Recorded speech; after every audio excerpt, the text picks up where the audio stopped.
نجحت الأجهزة الأمنية بالأقصر في ضبط مدرب تحرش جنسي بفتاة في صالة جيم. وينص القانون على عقوبات رادعة،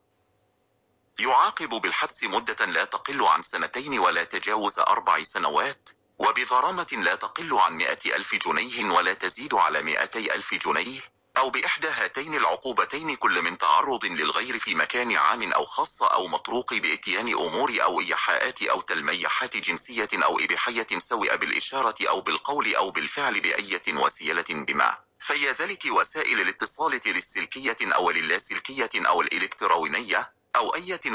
وسيلة. وتكون العقوبة الحبس مدة لا تقل عن 3 سنوات ولا تجاوز 5 سنوات، وبغرامة لا تقل عن 200,000 جنيه ولا تزيد على 300,000 جنيه، أو بإحدى هاتين العقوبتين إذا ارتكبت الجريمة في مكان العمل أو في إحدى وسائل النقل أو من شخصين فأكثر، أو إذا كان الجاني حمل سلاحا، أو إذا تكرر الفعل من الجاني من خلال لم لاحق ولا التتبع على لم جني عليه.